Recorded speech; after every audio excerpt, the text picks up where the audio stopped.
Hey guys, it's Mark for El Contexto. I just finished rendering one tiny part of the web documentary we are producing about Venezuela, and I really want to give you this tiny preview. It's about the constitutional process and the new constitution of Venezuela that was created in '99. Enjoy this preview. But let's first give you an overview over this process.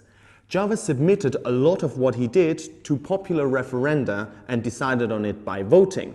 First, a vote on whether people wanted a new constitution, then a vote on the Constituent Assembly writing the new constitution, and then a vote on accepting the written constitution by the Constituent Assembly. Now, Chavez won all of these with a big margin, as you can see, but he couldn't attract voters back to voting. Participation was only ever just below 50% in these elections. This new Bolivarian constitution that came out of this process added to the three traditional powers of the state, the executive, the legislative and the judiciary, two new powers that Simón Bolívar talked about too.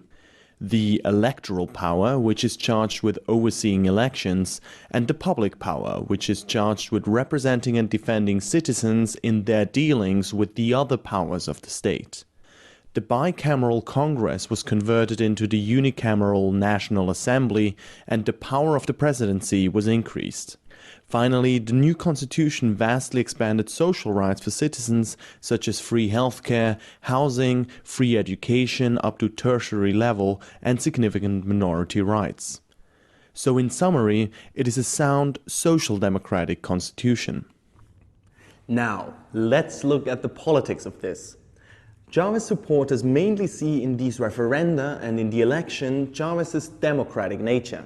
But there is a political logic to this. Consider that his party, Movimiento Quinta República, had gained 22% of seats in the old Congress.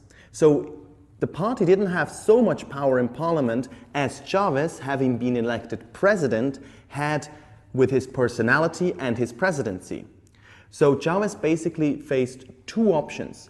He could either reform the constitution through parliament and negotiate with the other parties, or he could win referenda in yes-no votes. And which one is easier to win for him? Obvious, the referenda. The other thing that then ensued was a power battle, essentially, between the Constituent Assembly and the Judiciary.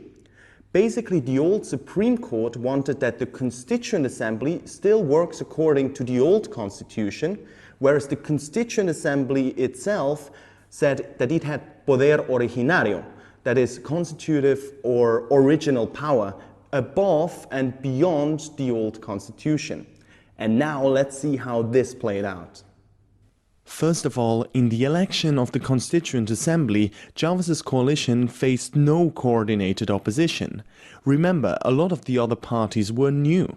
This split the opposition vote and led to an amazing outcome that with 61% of votes, Chavez's coalition won 95% of the seats in the Constituent Assembly. In other words, Chavez controlled the Constituent Assembly. Now, the old Supreme Court had agreed that the government can call a referendum, but had initially explicitly denied it constitutive power. That means the Constituent Assembly initially actually self-declared that it had this power.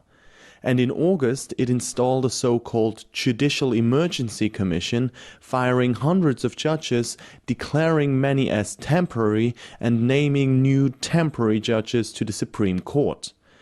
The old Supreme Court, bit by bit, essentially simply caved in to such pressure by the much more popular Constituent Assembly and started retroactively legitimizing its constitutive powers. Chavez and his supporters in turn used this power to essentially fill the judiciary in general and the Supreme Court in particular with government-friendly temporary judges.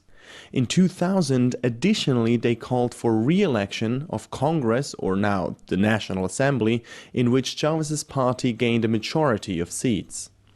Now, as a piece of power political strategy, this is just genius.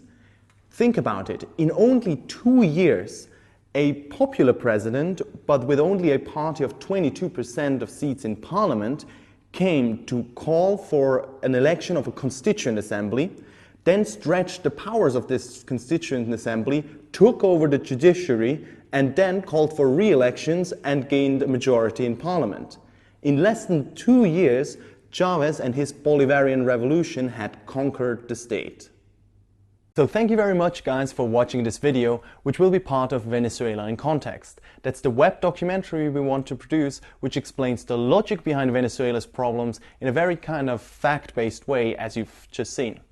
But for this, we need your help with our Indiegogo campaign, which at the moment isn't quite going very well. So please spread this video, spread our campaign directly, and of course contribute generously. For they are young and needed money.